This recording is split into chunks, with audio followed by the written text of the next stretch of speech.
G'day everybody and welcome to Andrew's Art and Models. Today we have the Revell 1/72nd scale F-16C Solo Turk, and just look at the paint scheme on that. You gotta love it.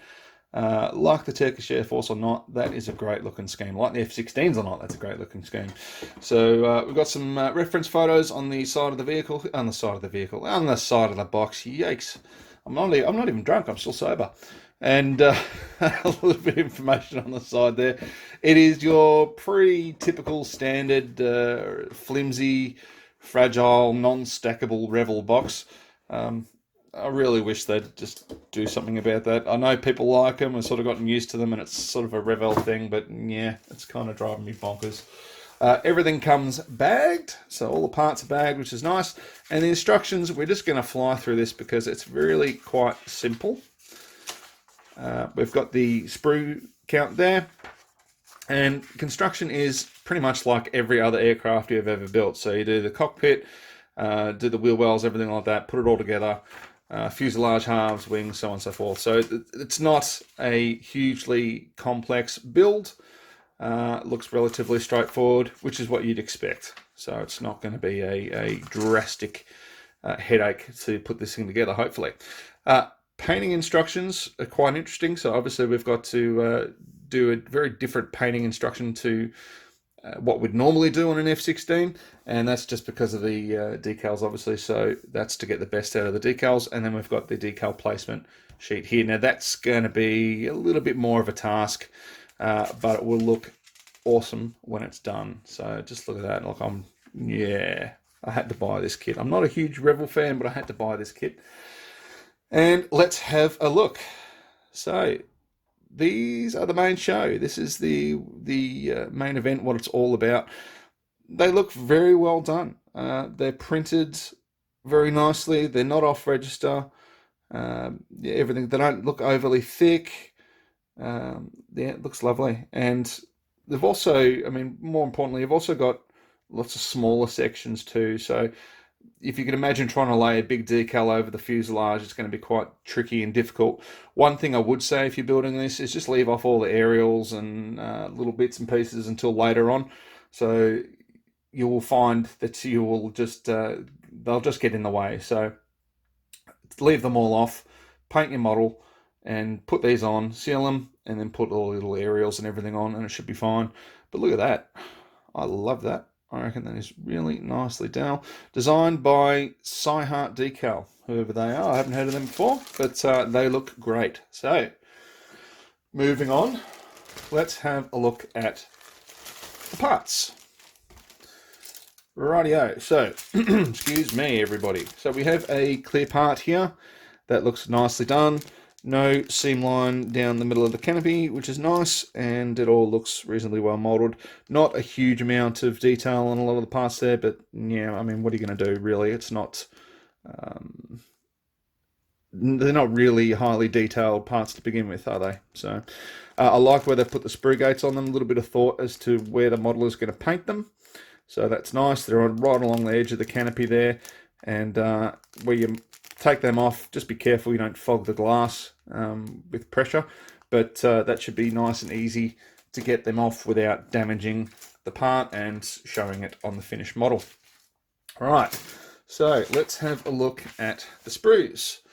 Just moving on, we're going to start with this sprue. So, because it's all molded in black, which makes sense. I understand why they've done it. It's nothing, not poo-hooing it, but it is a little bit hard to see some of the detail on the surface of the kit there.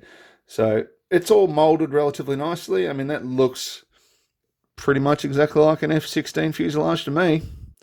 That is really, really well done. Happy with this kit. As I say, I'm not a huge Revell fan, so I was quite surprised to see, and I know I shouldn't be. They've certainly come a long way compared to what they used to be, but yeah, no, it looks quite good.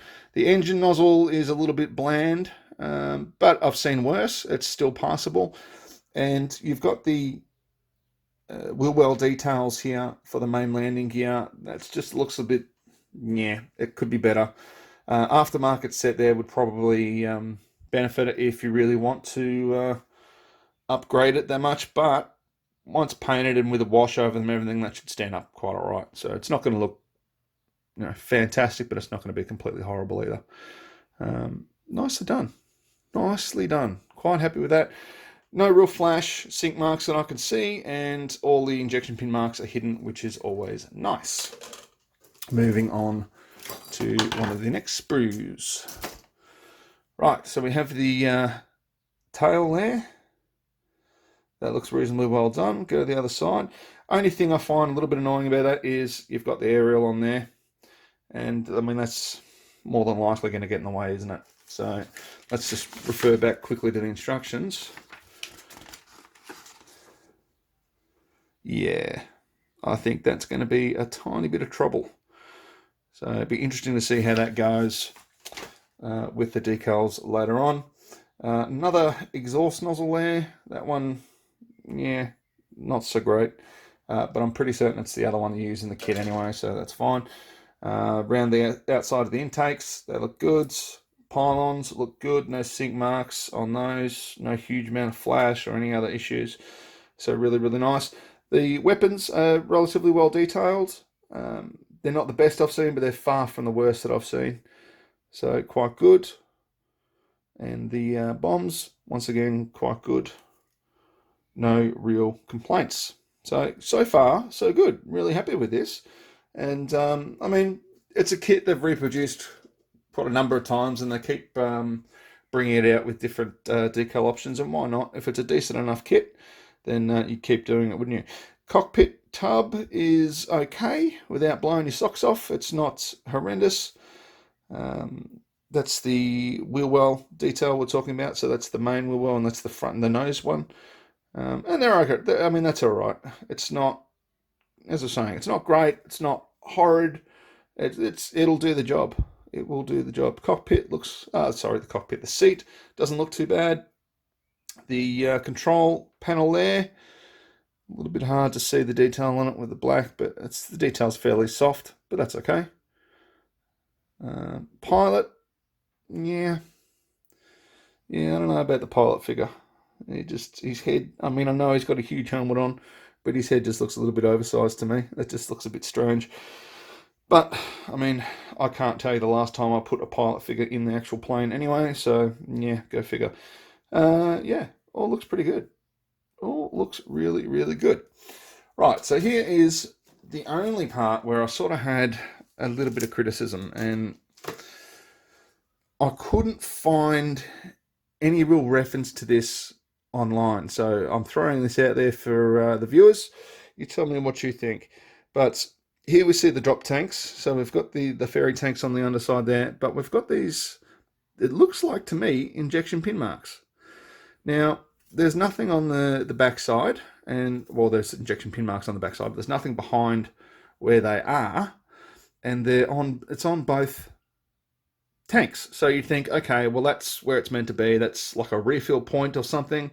But if it was a refill point, you'd expect to have it on the decal sheet as, a little something pointing out for the drop tank there that was, a refill point. And I can't see anything on here that suggests that. So I don't think it's a flaw, but I'm curious as to why it's there. And as I say, I mean, it's on the top section of both of the wing carried drop tanks. So bit of a odd one for me. The centerline drop tank doesn't seem to have it. It's just on the wing ones, which makes me think it's maybe a fill up point. But yeah, in the comments below, that'd be great if you could let us know exactly what that is. That would be fantastic. Pylons again, reasonably well done. Sidewinders are okay. And yeah, these parts are not too bad. In certain light, it almost looks like there's a depression on that, but I think it's just the surface of the plastic reflecting the light a different way, probably because of the way it was molded. It looks fine, but it does catch the eye every now and then. You go, oh, what's that? No, it doesn't appear to be too much of an issue on closer inspection. So there we go. Unusual review for me. I haven't done a F-16 kit before, so I thought, yeah, this would be a decent review to have. I actually have quite a few F-16s here because I do love the plane. I just have never gotten around to building them. But yeah, the Revell one, I had to get it just for this set. It looks fantastic. I absolutely love the way these planes look. Look at that. How awesome. How very, very cool. Well, we're going to call that a day with this one. I think we've pretty much covered everything we can. Would I recommend this kit? Yeah, sure, why not? Definitely. I want to see how it goes together fit-wise. Now, I've been burned in the past with some of the Revell brands, but this kit has been out for a while and they've reproduced it, so I'm a bit more confident that this one's going to be okay and I'm not going to have too many big issues with it. Looks good, looks fantastic. I really want to get this one done and on display. It's so awesome. Love it. Yes, highly recommend. So there we go. That is the kit review for today. Thank you very much for watching. I hope you enjoy the channel. Please like, share, subscribe, and a massive thank you to everybody who has been leaving comments and things, like especially people like Kerry. Kerry always comment, and there's heaps of people that always comment, and thank you. I really appreciate it. And a big thank you to Lord Lorenzo, who I found out has been sneakily promoting this channel a little bit. So thanks, mate. You didn't have to do that, and I really appreciate it. But yeah, thanks for watching, everybody, and we'll see you along with the next kit review. Take care.